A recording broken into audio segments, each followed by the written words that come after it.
శ్రీ మహాగణాధిపతే నమః. శివాయ గురువే నమః. శ్రీమాత్రే నమః. శుక్లాంబరధరం విష్ణుం శశివర్ణం చతుర్భుజం ప్రసన్నవదనం ఛాయేత్ సర్వవిఘ్నోపశాంతయే.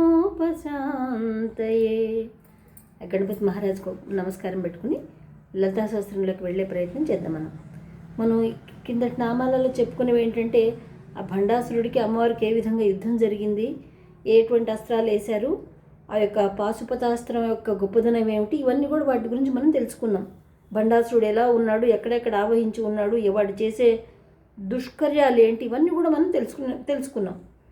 తర్వాత అమ్మవారు ఏం చేస్తుందంటే, మహాపాశుపతాస్త్రాగ్ని నిర్దగ్ధాసుర సైనిక, ఈ మహాపాశుపతాస్త్రాన్ని వేయిన తర్వాత సైనికులందరూ కూడా ఆయన సేనంతా కూడా మొత్తం తొలిమిట్టిచ్చేస్తారనమాట, భండాసురుడితో సహా.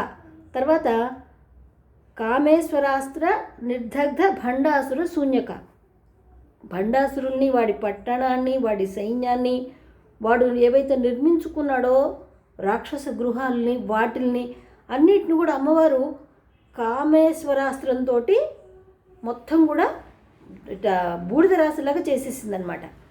మరి కామేశ్వరాస్త్రం యొక్క గొప్పతనం ఏమిటి? మనం పాశుపతాస్త్రం గురించి మనం తెలుసుకున్నాం, మహాపాశుపతాస్త్రాన్ని కూడా తెలుసుకున్నాం.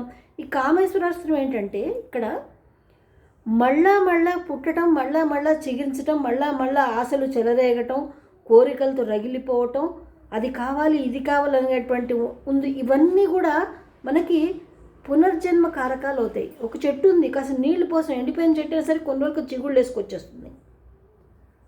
అలాగే మన ఆశలు, మన కోరికలు, ఇవన్నీ కూడా ఇంకా కావాలంటే తాపత్రం ఇదైతే ఎప్పుడైతే ఉంటుందో, ఇది నశించిపోవాలంటే ఏంటంటే కామేశ్వరాస్త్రమే దానికి పడాలి. ఎందుకంటే కామం అంటే కోరికలు, అది ఏ రకమైన కోరికలైనా కావచ్చు, వాటికి అంతు పొంతు హద్దు పొద్దు ఉండదనమాట. ఆ అస్త్రం వేసిన తర్వాత మాత్రమే ఇక్కడ పూర్తిగా నిశ్శేషంగా, శేషరహితంగా మొత్తం కూడా బూడిదలా మారిపోయింది. భండాసురుడి యొక్క పట్టణము, భండాసురుడి సేన, భండాసుడికి సంబంధించినటువంటి అంతా కూడా ఏమేముందో అంతా కూడా మొత్తం బూడిదైపోయింది అనమాట. ఎందుకంటే కామేశ్వరం అస్త్రం యొక్క గొప్పతనం అదనమాట.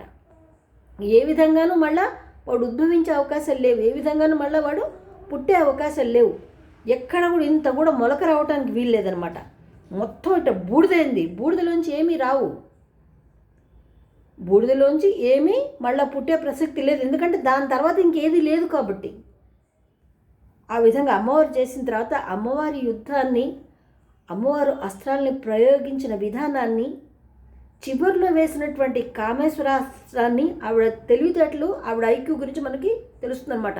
ఇదంతా దేవతలు వీళ్ళంతా చూస్తూనే ఉన్నారు. బ్రహ్మ, విష్ణువు, మహేంద్రుడు వీళ్ళందరూ చూస్తున్నారు. ఆవిడకి జేజేలు తప్పట్లు కొట్టారు, పూలవర్షం కురిపించారు ఆవిడ మీద. తర్వాత బ్రహ్మోపేంద్ర మహేంద్రాది దేవ సంస్కృత వైభవ, బ్రహ్మ, విష్ణువు, దేవేంద్రుడు, మిగిలిన దేవతలందరూ కూడా ఆవిడని స్తుతించడం మొదలుపెట్టారు. ఎందుకంటే అది చాలా గొప్ప ఘనకార్యం, ఎవరూ చేయలేనటువంటి సాహసమైనటువంటి యుద్ధం అమ్మవారు చేసింది. కేవలం భండాసురుడిని వధించడం కోసం మాత్రమే అమ్మవారు మనకు ఆవిర్భావం చెందింది. అప్పుడు ఆవిర్భావం కూడా అమ్మవారిని స్తుతించారు వాళ్ళు. దేవతా స్తుతులన్నీ కూడా చాలా గొప్పవే. ఇప్పుడు భండాసుర వధ అయిన తర్వాత కూడా మళ్ళీ వీళ్ళంతా కూడా అమ్మవారిని స్తుతిస్తున్నారు. మనం చేసే స్తోత్రాలు వేరు, మానుష స్తోత్రాలన్నీ కొంత నామాలు, భగవన్నామాలు అందులో ఉండటం వల్ల కొంత ప్రయోజనం ఉంటుంది. కానీ ఈ దేవతలు స్తుతించిన నామానికి ఏంటంటే చాలా శక్తివంతమైనటువంటి ఫలప్రదాయమైనటువంటి కలిగి ఉంటాయి అవి. ఏమిటా దేవతా స్తుతులు ఎవరు చేశారంటే, బ్రహ్మ, విష్ణువు, లక్ష్మి, సరస్వతి, ఇంద్రుడు, శచీదేవి, యమధర్మరాజు, ఇలా వీళ్ళందరూ దేవతలే కాబట్టి వాళ్ళు ఏమేమి స్తోత్రాలు చేశారో చాలా శక్తివంతమైనవి. మనకి సప్తశతిలో వస్తుంది చూడండి, యాదేవి సర్వభూతేషు శక్తి రూపేణ సంస్థిత, నమస్తస్యై నమస్తస్యై నమస్తస్యై నమో నమః. యాదేవి సర్వభూతేషు జ్యోతిరూపేణ సంస్థిత, నమస్తస్యై నమస్తస్యై నమస్తస్యై నమో నమః. యాదేవి సర్వభూతేషు క్షుధారూపేణ సంస్థిత, నమస్తస్యై నమస్తస్యై నమస్తస్యై నమో నమః. యాదేవి సర్వభూతేషు నిద్రారూపేణ సంస్థిత, నమస్తస్యై నమస్తస్యై నమస్తస్యై నమో నమః. యాదేవి సర్వభూతేషు శక్తిరూపేణ సంస్థ. ఇవన్నీ కూడా దేవతలు స్తుతించినటువంటి శ్లోకాలు. వాటిని మంత్రాల కింద మనం అనుష్ఠానం కూడా చేయొచ్చు. ఒక్కొక్క మొద్దులు ఉంటారు, కొందరు ఏళ్ల తరపు నిద్ర కూడా పోరు. వాళ్ళు నిద్ర రావటం కోసం ఎన్నో మందులు వాడతారు, ఎన్నో ప్రక్రియలు చేస్తారు, యోగాసనాలు వేస్తారు, ఎక్సర్సైజ్ చేస్తారు, ఇంకా మాదక ద్రవ్యాలు తీసుకుంటారు. ఏం చేసినా సరే వాళ్ళ కనురెప్ప మూతపడదు. అదొక శాపం అనుకోవచ్చు. మనిషికి నిద్ర రావటం కూడా వరమే. అతి నిద్ర మంచిది కాదనుకోండి కుంభకర్ణుడిలాగా. అలాగే నిద్ర రాకుండా ఉండటం అనేది దుర్భరం ఇంకోటి లేదు. ఎందుకంటే ప్రపంచం అంతా నిద్రిస్తూ ఉంటుంది, అందరూ నిద్రిస్తున్నాడు, వీడు ఒక్కడే గుడ్లు తీసుకుని మేలుకొని చూస్తూ ఉంటాడు దెయ్యంలాగా.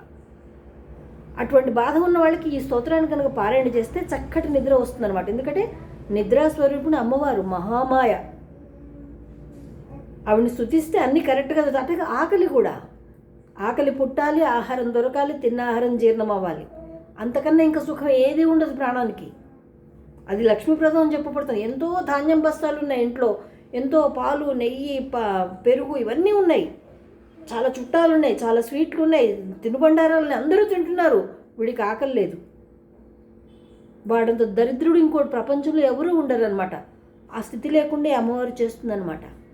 యాదేవి సర్వభూతేషు క్షుధారూపేణ సంస్థ. జఠరాగ్ని రగులు కలుపుతుందన్నమాట అమ్మవారు. జఠరాగ్ని పనిచేస్తేనే మనం ఏం తిన్నా శుభ్రంగా అరుగుతుంది, ఒంటికి పడుతుంది. ఇలా రకరకాలుగా ఉందన్నమాట అమ్మవారి యొక్క శక్తి. రకరకాల విశ్వం అంతా వ్యాపించి ఉంది. మనం తెలుసుకోగలగాలి. మన పక్కనే ఉంది, మనలో ఉంది, ఎదుటి వాళ్ళల్లో ఉంది. అది మనం చూసి తెలుసుకోగలిగితే చాలన్నమాట. మరి ఇన్ని మంత్రాలు మేము చేయలేమండి, అంత ఒత్తులు పలకవు మాకు, అంత ఇది రాదండి మాకు అనుకుంటే చిన్న మంత్రం కూడా ఉంది. ప్రతిరోజు కూడా శుచి అయి స్నానం అయిన తర్వాత ఎవరైతే స్త్రీమూర్తులు ఉన్నారో వాళ్ళు బొట్టు పెట్టుకుంటారు కదండి. ఆ సమయంలో అమ్మవారిని చూసి ధ్యానం చేసి ఒక్కసారి బొట్టు పెట్టుకుంటూ సర్వమంగళ మాంగళ్యే శివే సర్వార్థ సాధకే శరణ్యే త్రయంబకే గౌరీ నారాయణి నమోస్తుతి ఒక్క మంత్రం అనుకున్నా చాలు. ఇది మనకి చిన్నప్పటి నుంచి నేర్పుతూనే ఉంటారు. ఈ స్తోత్రాలతో పాటుగా మనకి పెళ్ళైనప్పటి నుంచి అది రోజు చదువుకోమని చెప్తూనే ఉంటారు. ఎందుకని? సర్వమంగళ అంటే అమ్మవారు. ఏమేంటి ఆ మంగళకారక వస్తువులు అంటే ప్రతి గృహిణికి కావాలి, ప్రతి మనిషికి కావాలి ఆ మంగళకర వస్తువులన్నీ కూడా. పాలు, పెరుగు, నెయ్యి, వెన్న, ధాన్యాలు, వస్త్రాలు, బంగారము. బంగారాన్ని తాకి నమస్కారం పెడితే పాపం పోతుందండి. అంతే తప్ప బంగారాలు కొనకూడదు, బంగారంలో కలి ఉంటాడు, బంగారం కొనుక్కుంటే ఇది పడుతుంది అది పడుతుంది చూస్తే అపోహ. ఆ మాటలు మనం నమ్మాల్సిన అవసరం లేదు. బంగారం సాక్షాత్ అమ్మవారి స్వరూపం, మంగళకర ద్రవ్యం బంగారం. బంగారాన్ని తాకి నమస్కారం పెట్టాలి. అందుకే బంగారం ఎక్కువ ధరించాలి స్త్రీలు, పుణ్య స్త్రీలు అని చెప్పబడతారు వాళ్ళు. ఏమీ లేకుండా బోసుగా అలా ఉన్నారనుకోండి, అది అంత మంచి విధానం అని అయితే కాదు. ఎక్కిరించడం కాదు కాదు. ఇప్పుడు మనకు బంగారం కొనుక్కునే స్థితి మాత్రం చాలా మృగ్యం అయిపోయిందని చెప్పుకోవచ్చు అనమాట. 10 రెట్లు రేటు పెరిగిపోయింది కాబట్టి. పువ్వులు అమ్మవారి స్వరూపం. వెన్న, పెరుగు కూడా. పెరుగును అలా చూసి నమస్కారం పెట్టినా చాలు.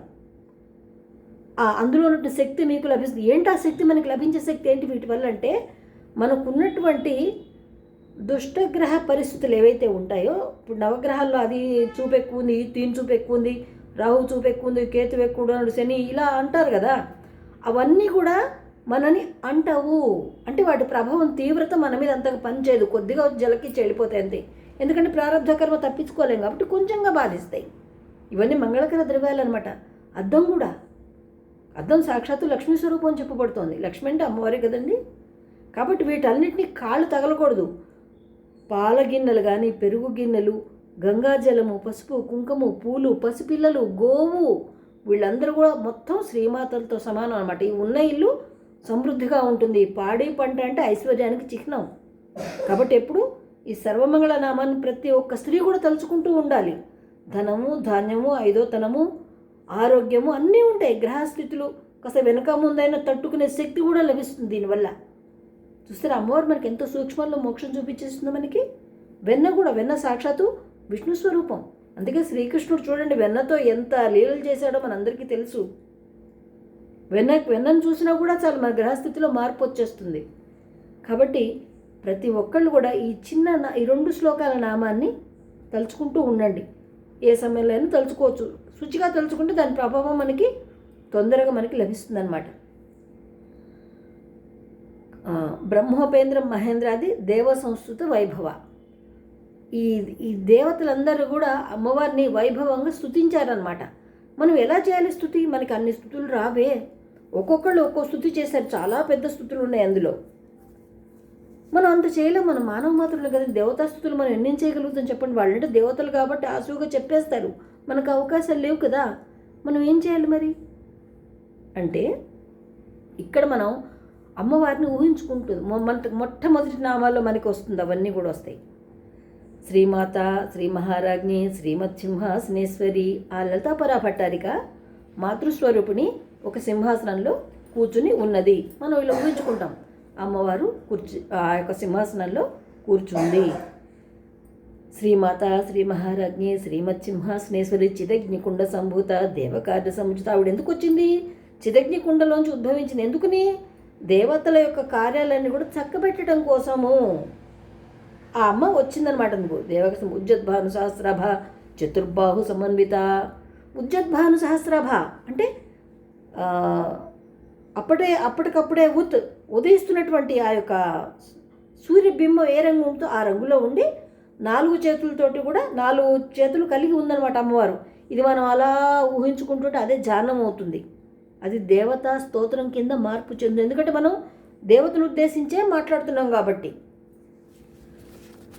శ్రీమాత, శ్రీ మహారాజ్ఞి, శ్రీమత్సింహాసనేశ్వరి, చిదగ్నికుండ సంభూత, దేవగార సంయుత, ఉజ్జద్భాను సహస్రాభ చతుర్బాహు సంత, రాగస్వరూప పాషఢ, క్రోధాకార అంకుశోజ్వల. అంకుశం పట్టుకుంది, పాశం పట్టుకుంది అమ్మవారు, పుష్పం పట్టుకుంది, శూలం కూడా పట్టుకుందనమాట. చంపకాశోక పున్నాగ సౌగంధి కలసత్కచ, నిజారుణ ప్రభాపుర మధ్య బ్రహ్మాండ మండల. ఆవిడంతా కూడా శుభ్రంగా మొత్తం నిండిపోయింది, అరుణవర్ణంతో నిండిపోయిందనమాట. మనోరూపేక్ష కోదండ పంచతన్మాత్ర సహాయక. 5 పంచబాణాలను ఆవిడ ధరించి ఉందనమాట. చెరుకు వింటిని ధరించి ఉంది. చంపకాశోక పున్నాగ సౌగంధి రసత్కచ. చెంపక పుష్పాలు, సౌగంధిక పుష్పాలు, చక్కగా మల్లెపూలు, సంపంగి పూలు, చామంతులు, ఇవన్నీ కూడా కనకాంబరాలు, ఇవన్నీ కూడా అమ్మవారు చక్కగా ఆవిడ ధరించి ఉందన్నమాట. ఇది మనం ఇలా ఊహించుకుంటూ ఉంది ఆ అమ్మవారిని. ఆ అమ్మవారు ఇలా అలంకారం చేసుకుంది, ఇలా కట్టుకుంది, ఇలా చూస్తోంది, ఇలా ఉందని మనం ఊహిస్తున్నాం అనమాట. అష్టమే చంద్ర విభ్రాజ దళిక స్థల శోభిత, కురిందమణి శ్రేణి కనత్ కోటీర మండిత. ఇలా రకరకాల వర్ణాలు ఏవైతే ఉన్నాయో మొదటి నామాలన్నీ కూడా ఆవిడికి సంబంధించినమాట. నవచంప పుష్పాభ నాసాదండ విరాజిత. అమ్మవారి ముక్కు పుడక, ఒకవైపు వజ్రము, ఒకవైపు ఎర్రటి రూబీ పెట్టుకుని ఉందనమాట. అవన్నీ మనం ఊహిస్తూ ఉండాలి. తారాకాంతి తిరస్కారి నాసాభరణ భాసుర. నక్షత్రాల వెలుగు కన్నా కూడా ఈవిడ ముక్కుకి అలంకరించినటువంటి ఆ యొక్క ముక్కు పుడకల శక్తి ఎక్కువ ఉందన్నాడు, కాంతి ఎక్కువ ఉంది. పద్మరాగ శిలాదర్శ పరిభావిక పోలభూ. అమ్మవారి చెంపలు ఏవైతే ఉన్నాయో పద్మరాగాల్లాగా అంతరంగ వర్ణంతో ఉండి శుతిమెత్తగా ఉన్నాయన్నమాట. నవ విద్రుమబింబ శ్రీ న్యక్కారిదన చద. అమ్మవారి పెదవులు ఎలా ఉన్నాయి? దొండపండు, అప్పుడే పండినటువంటి దొండపండులాగా ఉన్నాయన్నమాట. శుద్ధ విద్యాంకురాకార ద్విజపంక్తి ద్వైజ్వల కర్పూర వీటికామద సమాకర్ష దిగంతర. అమ్మవారి కేశపాసాల్లో చక్క అలంకారం అయిపోయింది, అమ్మవారి ముఖం అయిపోయింది, అమ్మవారి బొట్టు, అమ్మవారి కళ్ళు, అమ్మవారి తాంబూల చర్వణం. ఇవన్నీ అలా ఊహించుకుంటూ ఒక 5 నామాలు 11 నామాలు రోజు వెంటనే చదివామనుకోండి, అది దేవతా స్తోత్రం. అప్పుడు మనకి దేవత అనుగ్రహం మన మీద తొందరగా ప్రసరిస్తుంది. అరుణాం కరుణాం తరంగితాక్షీం ఫస్ట్లో చెప్పుకున్నాం కదండి. అట్లా మన మీద అమ్మవారి యొక్క వాత్సల్యం, అమ్మవారి యొక్క కరుణ, అమ్మవారి యొక్క ప్రేమ, అమ్మవారి యొక్క దయ, అమ్మవారి జాలి మన మీద వర్షిస్తుందన్నమాట అమ్మవారు. ఎంత గొప్ప నామాలండి. ఇటువంటి స్థుతులన్నీ కూడా ఎవరు చేశారు? ఈ లలితాశాస్త్రం కూడా ఎవరు మనుషులు చేసింది కాదు, వ్యాసుడు రాసింది కూడా కాదు. వసిన్యాది వాగ్దేవతలు ఆవిడ్ని స్తుతించారు ఆ సమయంలో. అది మనకి లలితాశాస్త్ర రూపంలో మనకి అందజేశారు వ్యాసుల వారు, మనకి తెలియపరిచాడు వ్యాసుల వారు. వ్యాసుల వారిని చిన్నవారు కాదు, చాలా గొప్పవాడు, పెద్దవాడు, సాక్షాత్తు త్రిమూర్తులతో సమానం అన్నమాట వ్యాసుడు అంటే. అచతుర్వదనో బ్రహ్మ ద్విబాహురపరో హరి అపాలలోచన శంభో భగవాన్ బాదనాయణ. వ్యాసుల వారు ఎటువంటి వాడంటే అచతుర్వదనో బ్రహ్మ, 4 ముఖాలు లేనటువంటి బ్రహ్మతో సమానం. అచతుర్వదనో బ్రహ్మ ద్విబాహురపరో హరి 4 చేతులు లేనటువంటి విష్ణుమూర్తి, 2 చేతులే ఉన్నటువంటి విష్ణుమూర్తి ఆయన. అపాలలోచన శంభో, పాలభాగంలో నేత్రం లేకపోయినప్పటికీ కూడా సాక్షాత్తు శివుడంతటి వాడనమాట. అపాలలోచన శంభో భగవాన్ బాదరాయణ, ఆ యొక్క రేగిపళ్ళు తింటూ పెరిగినటువంటి ఆ యొక్క ఋషి ఆయన వ్యాసుడు, అందుకే ఆయనకి బాదరాయణుడు అని పేరు అనమాట. ఆయనకు ఒక నమస్కారం పెట్టుకుని మనం ఈ సర్వమంగళ నామాన్ని జపించుకుంటే, అది మంత్రం, దేవతా ప్రోక్తం, అది ఎవరు రాసింది కాదు, దేవతల ప్రోక్తం అది సర్వమంగళ నామం. దేవీ పురాణాల్లోంచి వచ్చిన ఆ మంత్రం మనకి 2 లైన్లే ఉంటుంది, కానీ చాలా శక్తివంతమైంది. సాధ్యమైనంత వరకు ఈ స్త్రీమూర్తులంతా కూడా, పురుషులైనా సరే, దాన్ని జపం చేసినా మంచిదే, పారాయణ చేసినా, జపం చేసిన కనీసం రోజులో 1 సారో 5 సార్లు అయినా తలుచుకోండి, కనీసం వీలుంటే 108 సార్లు అయినా పారాయణ చేయండి. జై హింద్, మేరా భారత్ మహాన్.